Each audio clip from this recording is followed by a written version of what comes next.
From Lagos, the nation's commercial capital, this is the news at 10.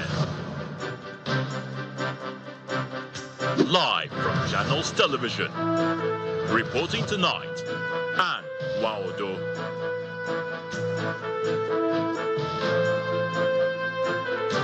Hello and welcome. Tonight, lawmakers past and present from across the Federation discuss national development as they meet for the maiden edition of the Nigerian Former Legislators Forum in Enugu.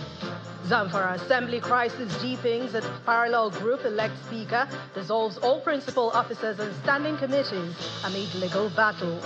National Association of Nigerian Students President Olushola Oladoja denies claims that the association is factionalized. And Israeli Prime Minister Benjamin Netanyahu vows to retaliate against the Houthis. That's after a missile fired by the group struck the grounds of Israel's main airport.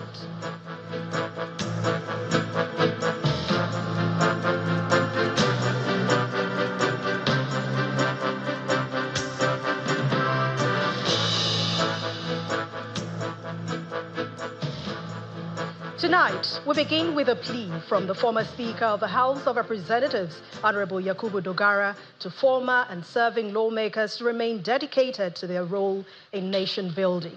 He made the call at the maiden summit of the Nigerian Former Legislators Forum, held at the International Conference Center in Enugu. Enugu State Governor Peter Mba, who also spoke as a guest at the event, pledged his administration's commitment to working with the forum in the shared goal of achieving a more prosperous and developed Nigeria. Past and present lawmakers from across the country are at the International Conference Center in Enugu for the maiden Nigeria Former Legislators Forum, themed Strengthening Democracy and Shaping National Development. Distinguished Senator. The summit aims to foster dialogue among experienced legislators, allowing them to share insights, exchange ideas, and offer strategic guidance to support Nigeria's democratic growth and national development. As former legislators, we have a critical role to play in deepening democracy and promoting national progress. By, I have said, promoting democratic values, building networks and alliance, fostering constructive dialogue, and advocating for justice and equality, we can contribute significantly to the country's development. This is essential for former legislators to work together to strengthen democracy and its institutions, thereby ensuring that it delivers on its promises to all our citizens. Former President of the Senate, Ken Nnamani, on his part, urges Nigerians to stop electing unqualified individuals to the National Assembly based solely on zoning or turn-taking, stressing the need for competence and merit in legislative representation. So the idea of people sending somebody to National Assembly or to State Assembly, as the case may be, because it's their turn. You should know that you may be shooting yourselves on the leg if you don't send the right person that can stand firmly and think on his feet. Governor Peter Mba, attending as a guest, expressed support for the forum's objectives, pledging to harness the wealth of human capital available through former lawmakers to advance development in Enugu State. The Nigerian Former Legislators Forum, it's a great idea, given the wealth and the pool of resources that we have here. I mean, this country can benefit from the wealth of experience of the human resources we have here. On the flip side, convener of the summit and Deputy Speaker of the House of Representatives, Benjamin Kalu, notes that national progress depends on strong collaboration between past and current leaders. The forum must champion the holistic welfare of its members, as opined by Senator Stella Udua, supporting one another politically, one another socially, and one another economically. Because we say once a legislator, always a... Once a legislator, always a... So that community of legislators must be made to be alive. And that is what NF LF is setting out to do. The forum drew prominent figures, including former Senate President Pius Ayim, ex-Imo governors Emeka Ihedioha and Rochas Okorocha, and former Aviation Minister Stella Udua. And staying with politics, some Southeast leaders of the All Progressives Congress, led by Imo State Governor Hope Uzodimma, are calling on non-party members in the region to join the APC in a bid to end political marginalization.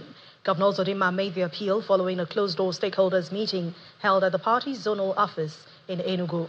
He emphasized that aligning with the APC will bring the Igbo people closer to the corridors of power and fast-track regional development.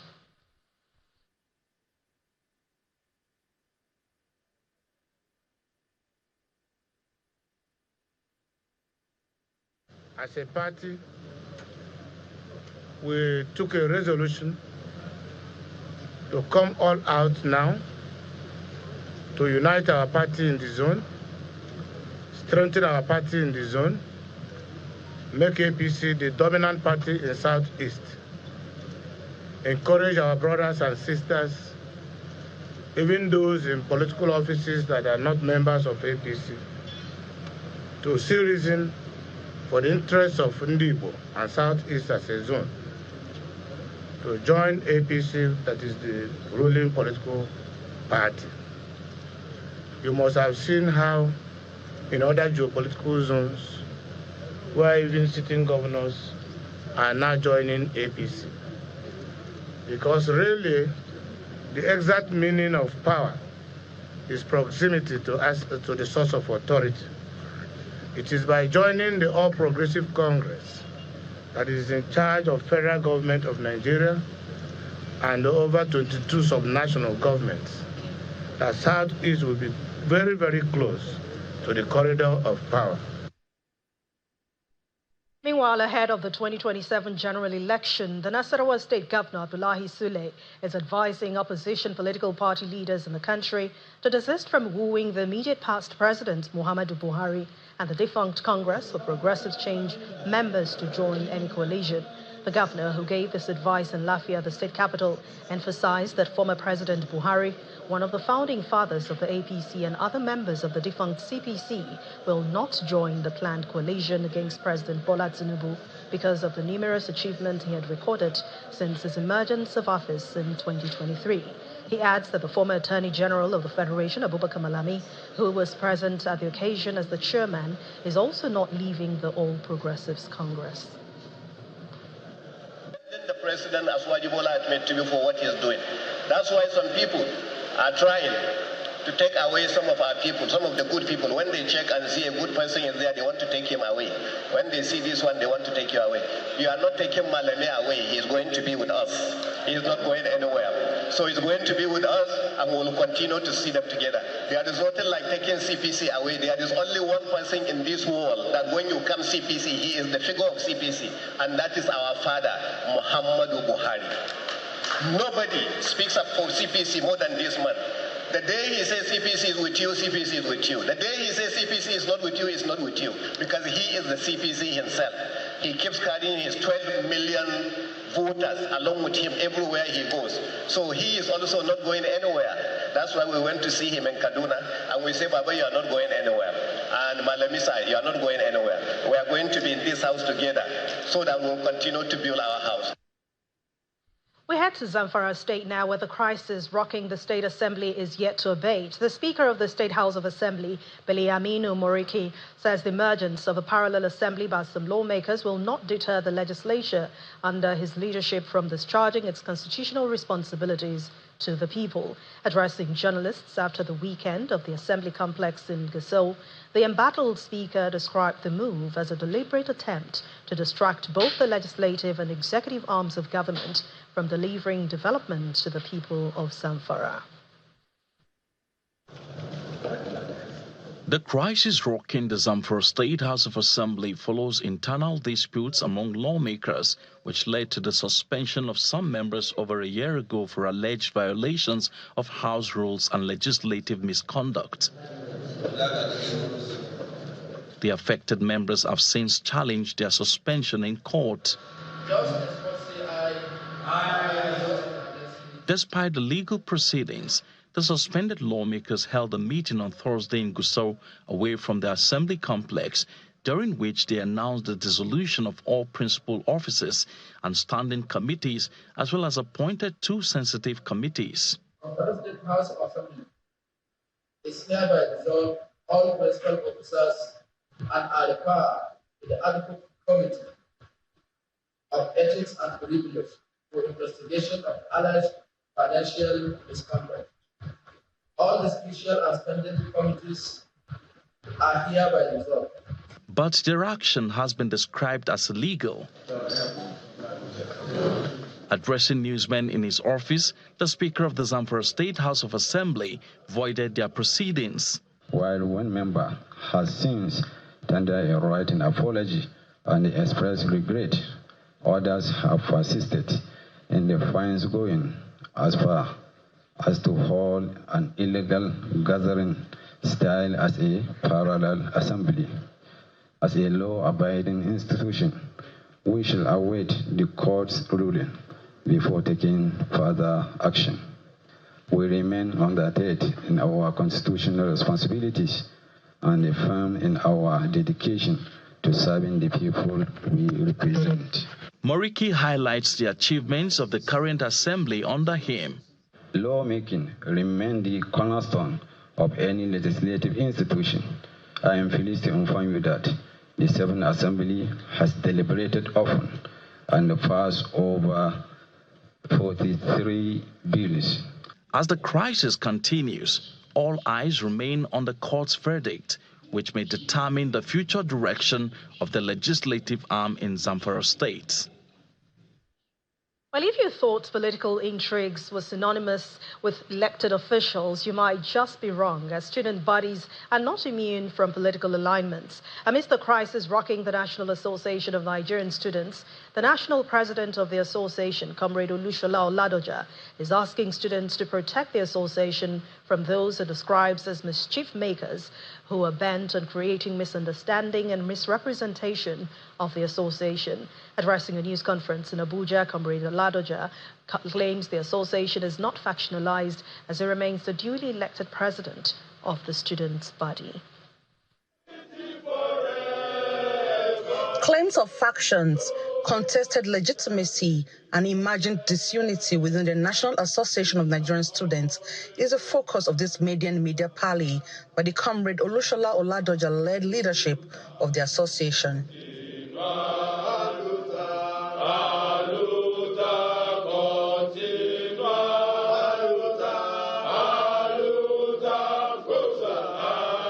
Without missing words, he declares that the student body is not factionalized.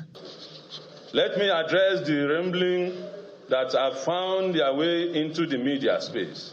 Claims of factions, contested legitimacy, and image disunity within NANS.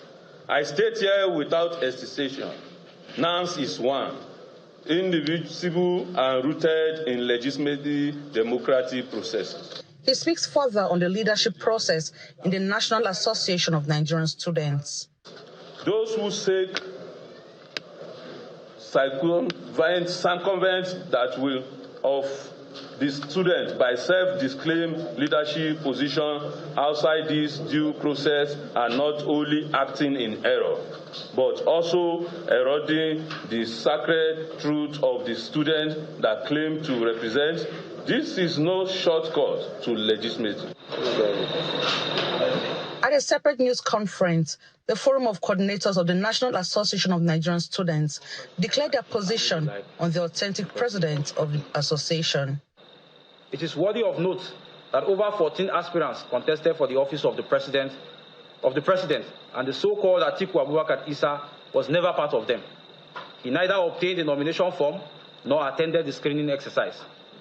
At the end of the keenly contest and well-published contest through February 28th at the Old Parade Ground, Comrade Olushola Oladoja, a master's student from the University of Jos, emerged with an overwhelming vote, and he was immediately embraced and congratulated by other co-aspirants.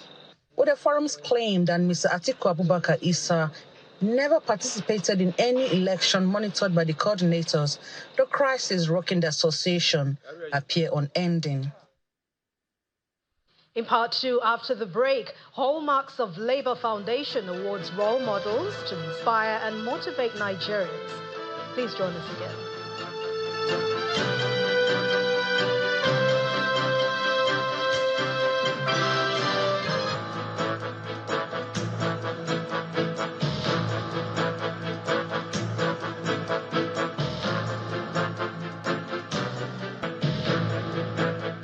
Welcome back. If you've just joined us, you're watching the news at 10 on Channels Television, broadcasting live from Lagos. A reminder of our main stories. Lawmakers, past and present, from across the Federation discuss national development as they meet for the maiden edition of the Nigerian Former Legislators Forum in Enugu. Zamfara Assembly crisis deepens as parallel group elects speaker, dissolves all principal officers and standing committees amid legal battle. National Association of Nigerian Students President Olushola Oladoja denies claims its association is factionalized. And Israeli Prime Minister Benjamin Netanyahu vows to retaliate against the Houthis after a missile fired by the group struck the grounds of Israel's main airport.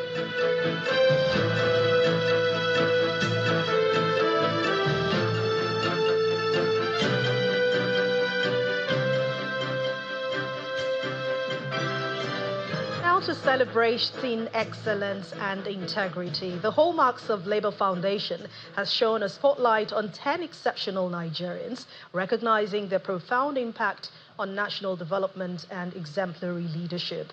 In a grand ceremony right here in Lagos, the foundation reaffirmed its unwavering commitment to identifying and honoring individuals who have reached the pinnacle of success through sheer hard work, unwavering integrity, and a dedication to excellence.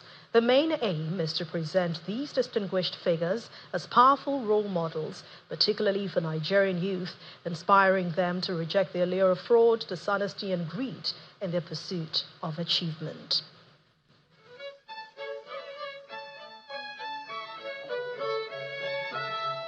It's a celebration of excellence at the Hallmarks of Labour Foundation's 28th anniversary and the Great Nigerian Awards 2025 holding in Lagos. Thank you. Please be seated. Gathered here are distinguished senior citizens, statesmen, government officials, captains of industries, business leaders, professors, students, and many others. Former Commonwealth Secretary General Emeka Anyaoku, who is also the chairman of the evening, welcomed guests and appropriately set the tone for the event. HLR is a representation of the symbols and the values that informed the establishment of the Hallmarks of Labour Foundation.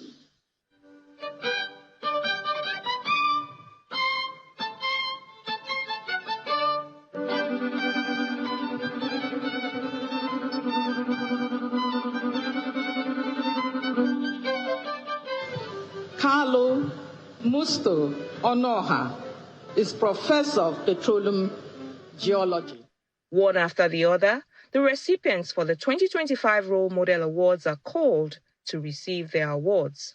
Those awarded this year include Emeritus Professor Kalu Onua and Emeritus Professor Babajide Alo for their individual outstanding contributions in the field of science.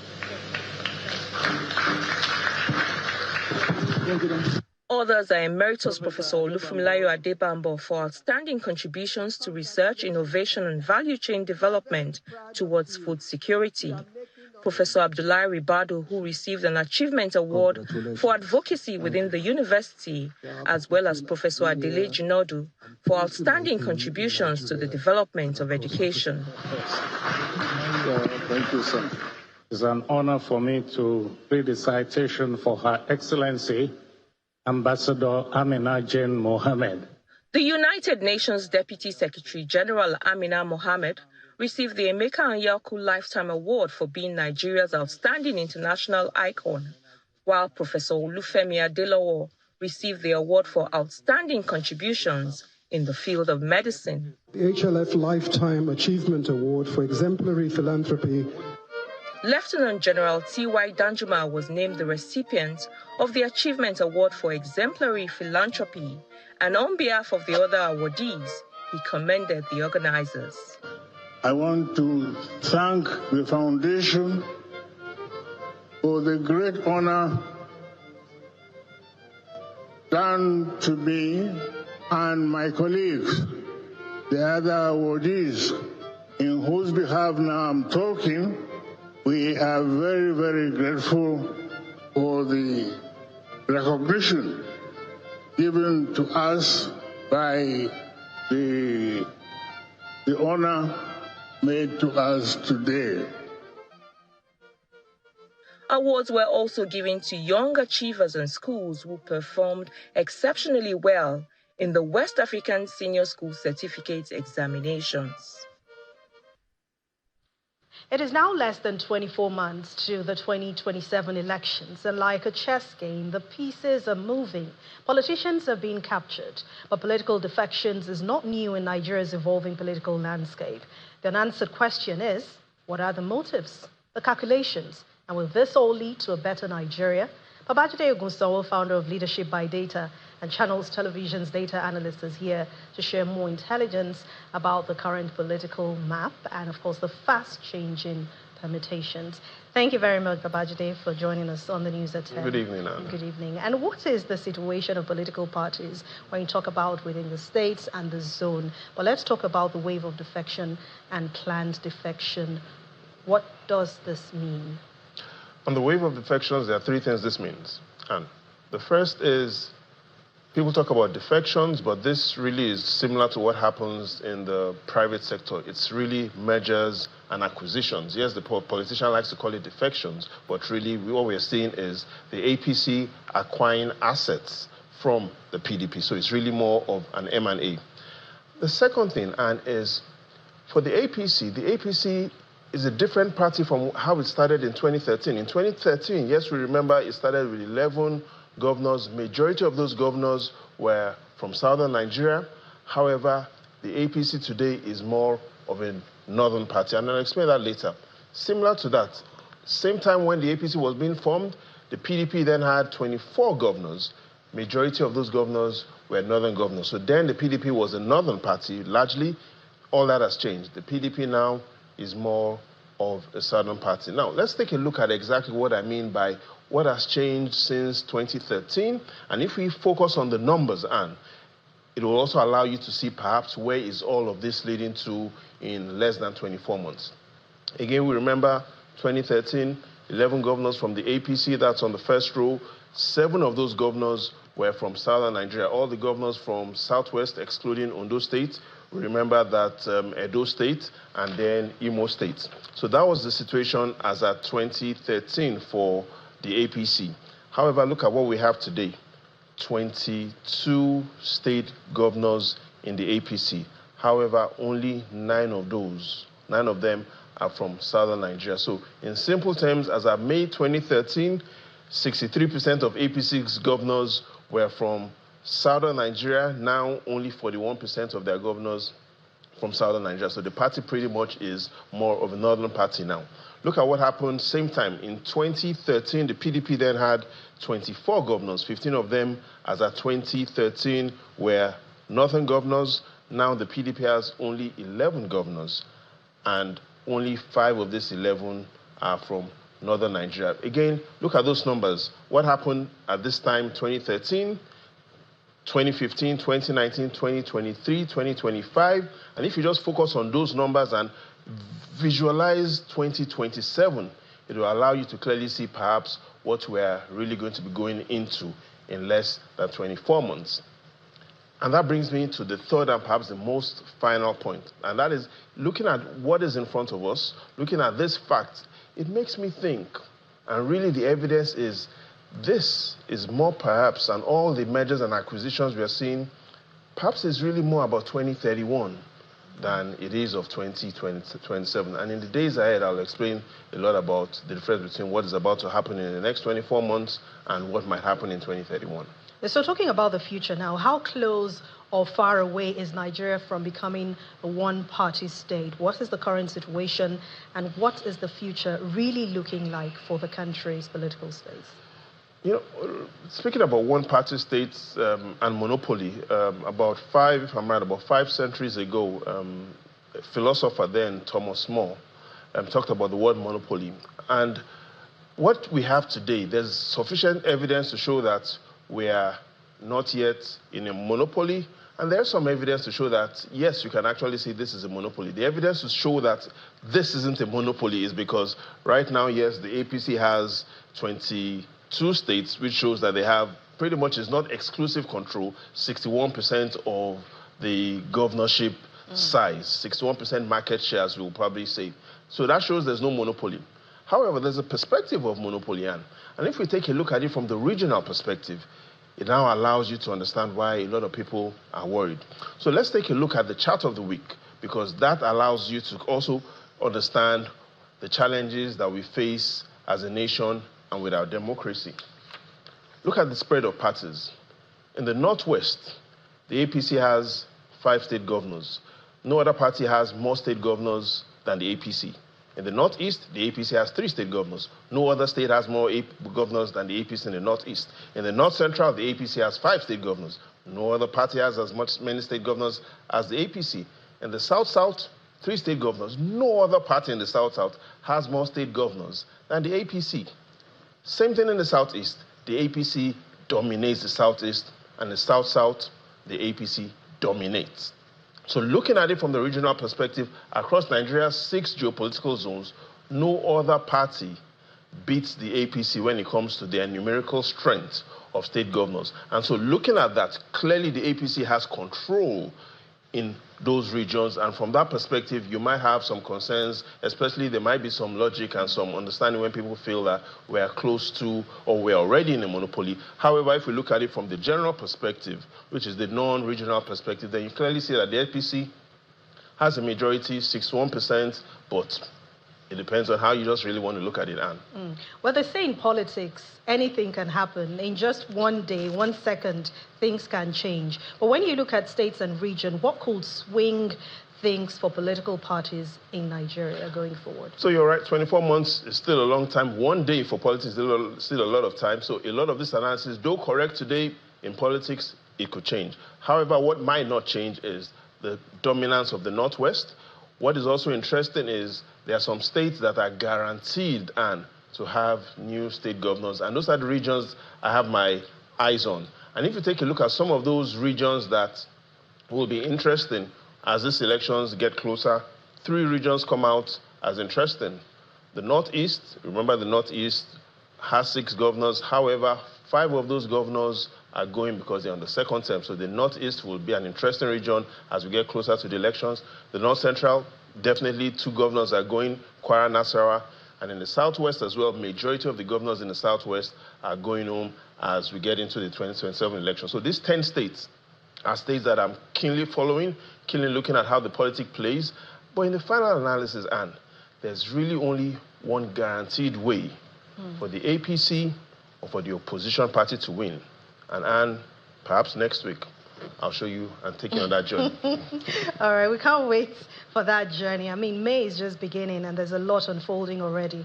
But watch this space as they There's a lot unfolding. The numbers don't lie. And perhaps there's really a joker that the APC is keeping close to his chest. And there is really a way for the opposition to work some magic. All right, we'll see what that magic is. Thank you very much, Babajide Ogunsewo, founder of Leadership by Data and Channels Television's data analyst, for your contribution on the News at 10. Thank you, Anne. And still ahead on the News at 10, operatives of the Nigeria Police Force rescue 2 kidnapped victims, arrest suspected kidnappers, and its ongoing crackdown on criminal activities across the country. Please stay with us.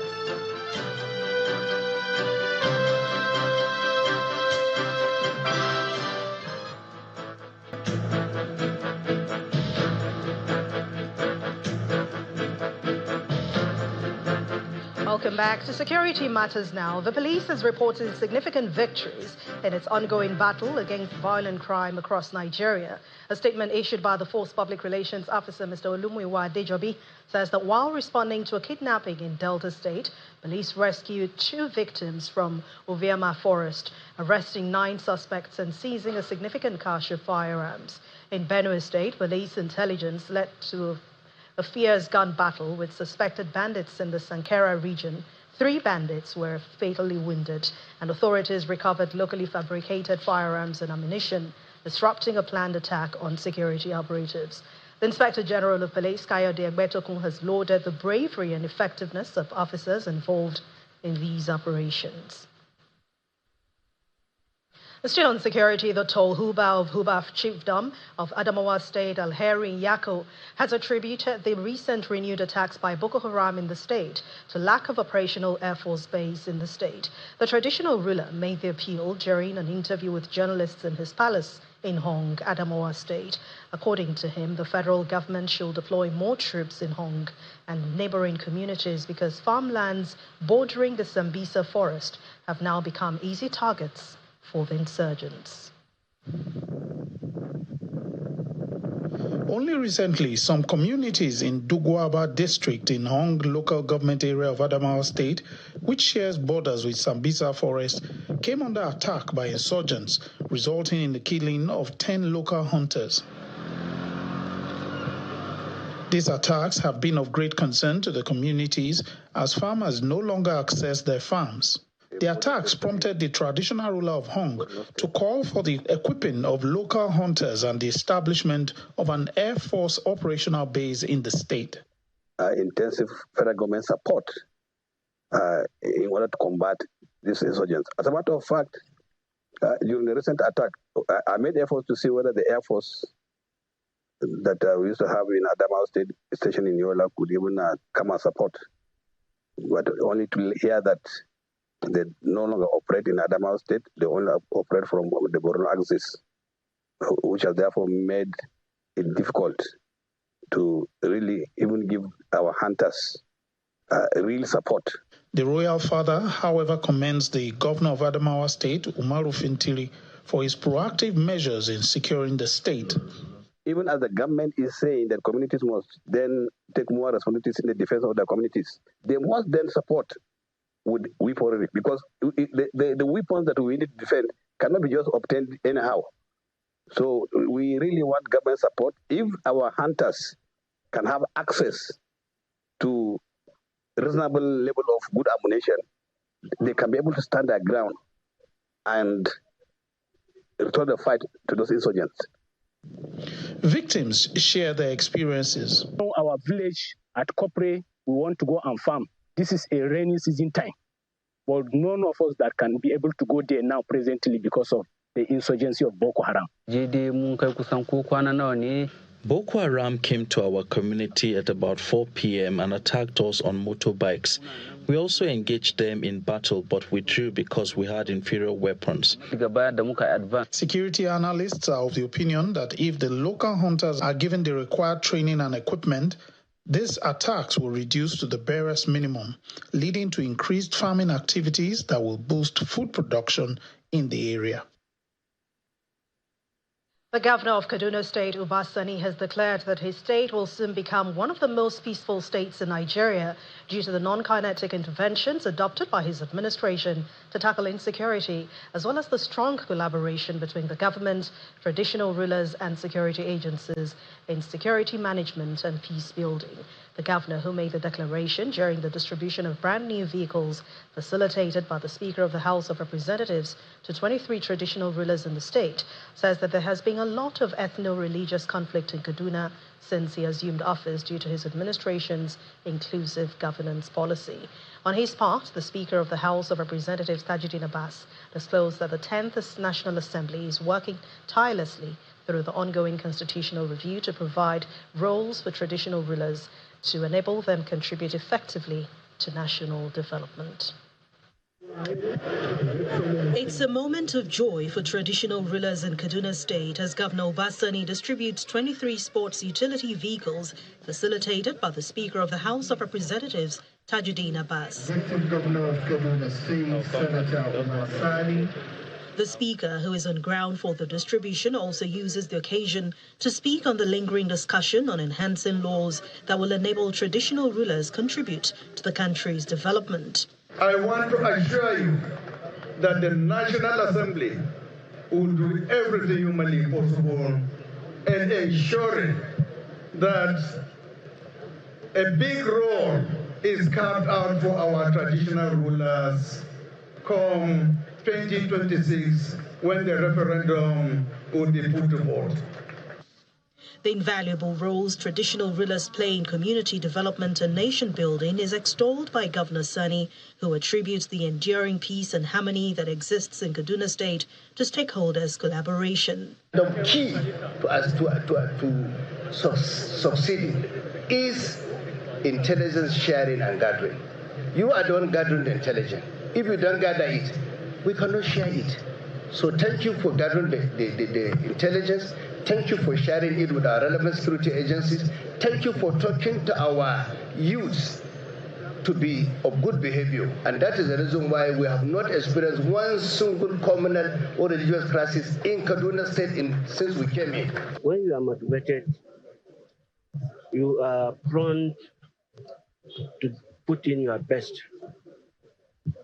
and to want to assure His Excellency, the Executive Governor of Kaduna State, Dr. Obasani, that we are going to do what humanly possible to ensure that we assist him in terms of information gathering and also doing our part as agent of security. With the provision of vehicles to the traditional rulers, the state government is optimistic that the gesture will go a long way to enhance their daily activities as they seek specific constitutional roles to enable them contribute their quota to the development of the nation. Staying in Kaduna State, the Nigerian National Petroleum Company Limited, through its corporate social responsibility arm, NNPC Foundation, has organized a free cataract screening and surgery in Kaduna, targeting 1,000 beneficiaries from the Northwest Zone. During the official flag-off of the exercise, held at the Hajiya Gambo Sawaba Memorial Hospital in Zaria, the managing director of NNPC Foundation, Emanuela Arukwe, says this initiative is a nationwide project aimed at tackling avoidable blindness across Nigeria. The NNPC Foundation's free cataract screening and surgery campaign, currently ongoing in both Kaduna and Zaria, is designed to enhance access to quality eye care and restore vision for individuals in need, particularly those from vulnerable and underserved communities. At the Hajiya Gambo Sawaba Memorial Hospital in Zaria, where the exercise is being conducted, over 500 patients have already received treatment, with many more awaiting their turn. The Zaria outreach represents the Northwest regional phase of the NNPC Foundation's Free Eye Surgery Initiative, with similar programs concurrently taking place in the Northeast and North Central regions. We know that cataract is one of the underlying causes of blindness. Actually, it says about 43% of blindness is caused by cataract, and we know that cataract is preventable. So we're quite excited to see that a lot of people are regaining their sight. According to Emanuela Arukwe, the foundation is targeting 1,000 patients across the Northwest for sight restoration surgeries. The Kaduna State Commissioner for Health also commenced the initiative, noting that it aligns with Governor Obasani's administration's goal of achieving universal health coverage across the state.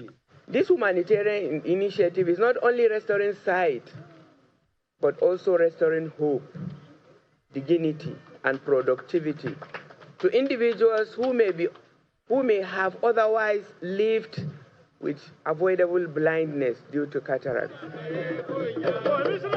The Emir of Zauzau, Nuhu Bamali, performed the ceremonial flag-off of the medical outreach, highlighting its significance for the people of Zaria and surrounding communities. NNPC, we have to say thank you. Thank you the second time within this period. This one, what we can, I don't think if I have any suitable phrase to express the delight and gratitude of our people and ourselves as an institution. Beneficiaries now enjoying the restored sight thanks to the free eye care surgery program expressed gratitude. When we come, they scream me that day for yesterday, then yesterday they did the operation for me. So now I'm seeing with my eyes as I see you very well, like not like before. We grow greater Jesus name. And I can see my grandchildren now.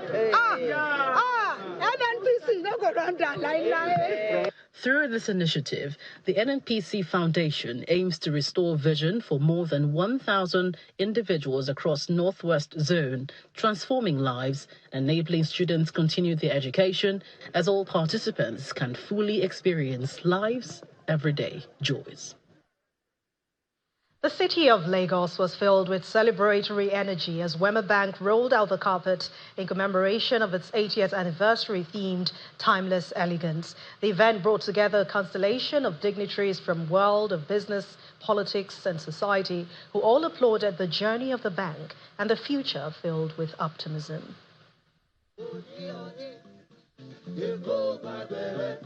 A well-decked hall, luxurious setting, seamlessly blends the Wema Bank corporate identity.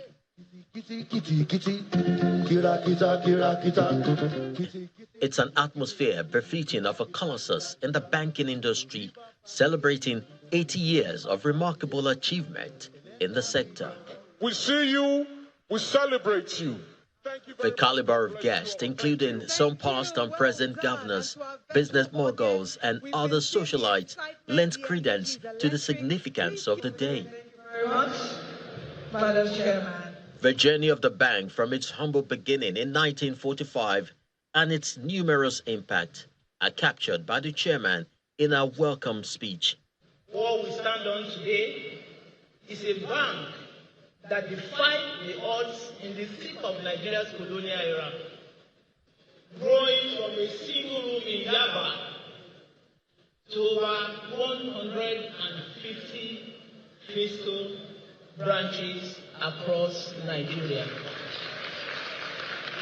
Despite the ups and downs and the challenging operational environment, Wema Bank's ability to thrive, survive and evolve are testament of its unwavering commitment to its stakeholders, says the managing director of the bank. In the years since the launch of Alert, we have grown profitability by an astonishing 3,300%. Especially in the last 2 years under my watch, we have grown profitability sevenfold, from 14 billion to 102 billion. We have tripled our share price from 3.73 to 12.35, creating immense value for all stakeholders. But I must say that even with this, our best is yet to come. Goodwill messages replete with accolades for the bank's resilience and forward-thinking leadership. So I'm very proud to be associated with the bank. So distinguished ladies and gentlemen, make sure you patronize this bank. MD has said we should hold. What appears as an icing on the cake is the unveiling of Wema Bank's at 80 coffee table book. Congratulations, sir.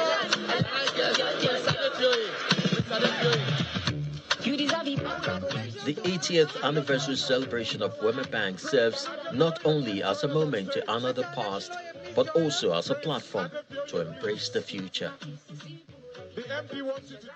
Let's bring you updates on the NDLEA operation. It says it has already scored major victories in Rivers and Lagos states, seizing over 3.4 billion naira worth of drugs, including 3.5 million opioid pills and 163,000 codeine bottles. A statement issued by the agency's spokesman, Femi Babafemi, explains that the joint operation at Onne Port yielded the largest haul, while intelligence led to further opioid seizures in Lagos, with one suspect currently at large. Lagos Airport saw the interception of 20 kilograms of Canadian loud hitting in food cargo from Canada, resulting in the arrest of 3 individuals, including Monsurat Losing. Airport operations also foiled an attempt to smuggle over 8,000 tramadol pills to Italy, intercepting drugs concealed in body cream bound for Iraq. And now to the arts. Photographer and filmmaker Akin Alabi celebrates many years of craftsmanship in his solo exhibition at the Walewa Gallery right here in Lagos, while the show, titled Makoko Through My Eyes, reveals a collection of vintage photographs and cameras. We see it on Art Review tonight.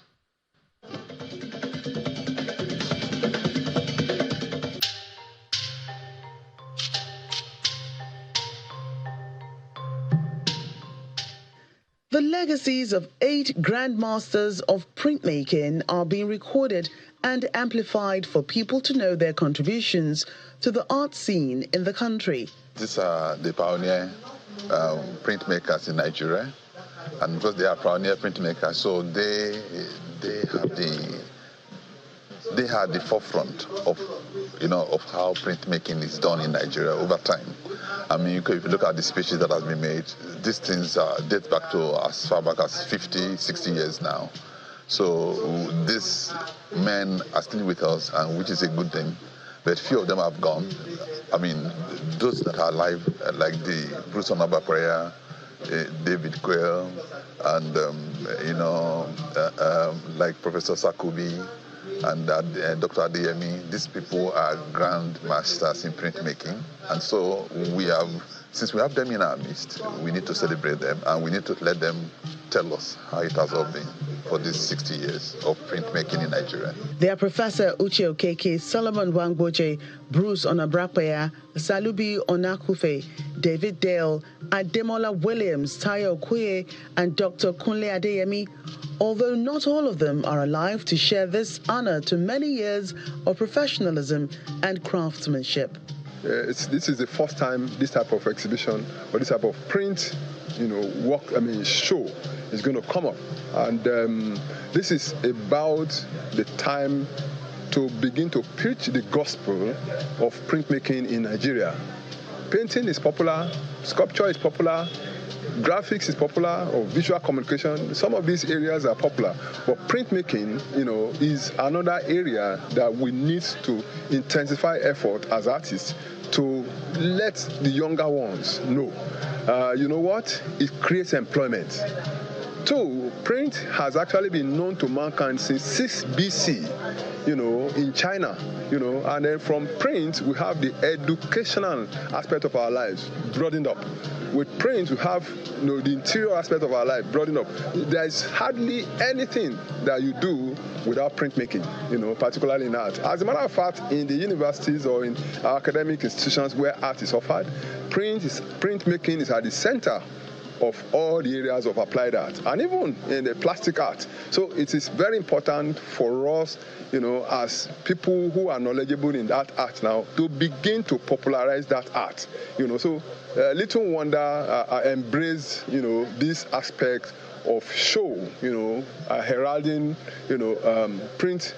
8 printmakers, 8 grandmaster printmakers.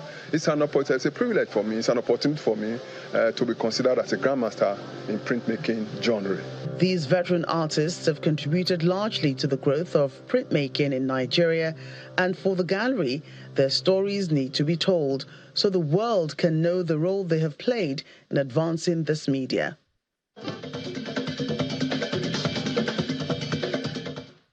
Away from the arts, let's move to the world of sports. Chess in Slam Africa Team A are the winners of the first Chess Masters tournament tagged the opening move.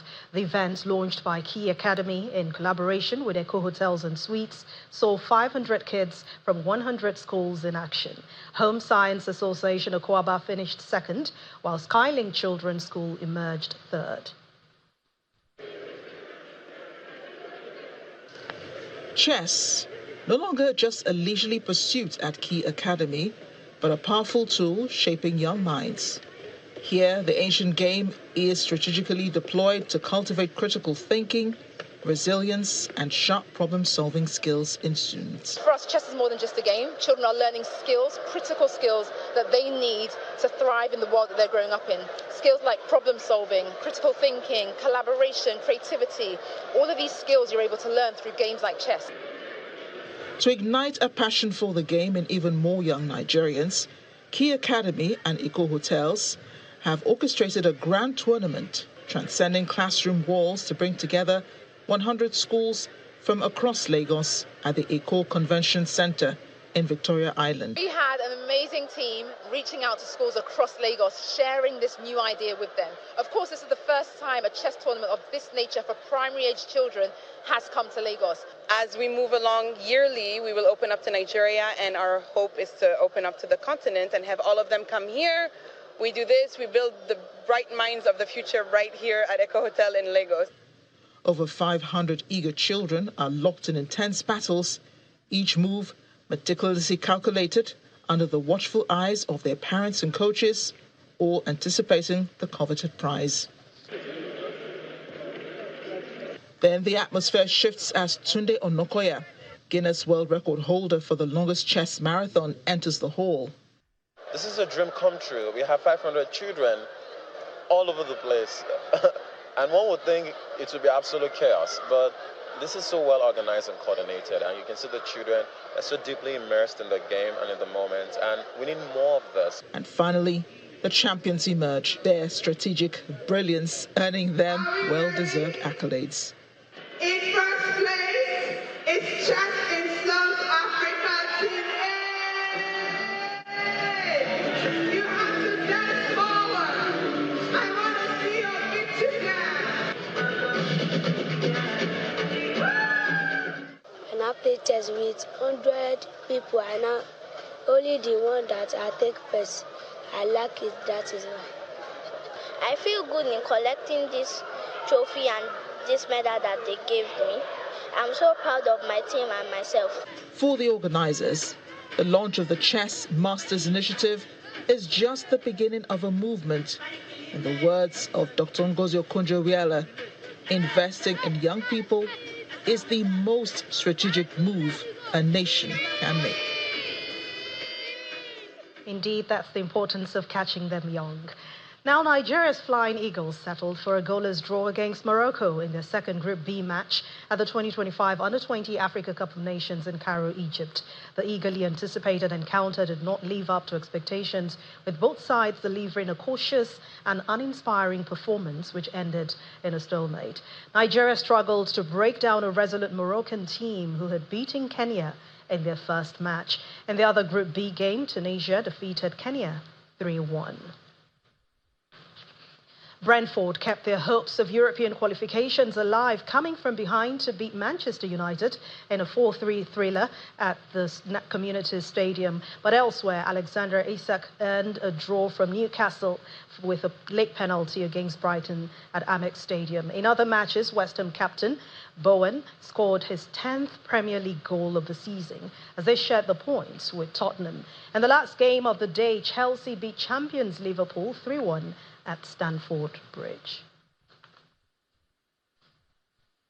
Away from sports and outside our shores, Israeli Prime Minister Benjamin Netanyahu has vowed to retaliate against the Houthis after a missile fired by the group struck the grounds of Israel's main airport. In a video posted on social media, Mr. Netanyahu threatened strikes against the group, saying, "We attacked in the past and we will attack in the future." The missile fired from Yemen by the Iran-backed group landed near the main terminal, and on Sunday morning, Israeli authorities said 4 people were injured by that blast, with another 2 injured on their way to a shelter, Israeli media reported, citing emergency services. U.S. President Donald Trump has confirmed he will not be running a 3rd term as president. He alluded to this during an interview with NBC's Meet the Press with Kristen Welker, which airs tonight. In the interview, Mr. Trump says that I will be an 8-year president. I will be a 2-year term president. I always thought that was very important. Mr. Trump has previously said he was not joking about wanting to serve a 3rd term or even 4th term as U.S. president. He later said his statements were meant to throw the fake news media. The Sudanese army says a drone attack launched by the paramilitary rapid support forces, the RSF, struck a military airport in the city of Port Sudan, and that happened earlier today. It marks the first time RSF attacks have reached a city, the de facto capital of Sudan's military-led government, since the conflict between the warring factions erupted 2 years ago. Sudanese army spokesperson Nabil Abdullah says the RSF had launched several suicide drones at the eastern Red Sea port city, targeting the Osman Dinga Air Base, as goods warehouse and some civilian facilities there. It says that no injuries had been reported, but the attack had caused limited damage. The RSF has not commented on that incident. And the main news again. Lawmakers, past and present, from across the Federation have gathered for the maiden edition of the Nigerian Former Legislators Forum, NLFF, with the theme Strengthening Democracy and Shaping National Development.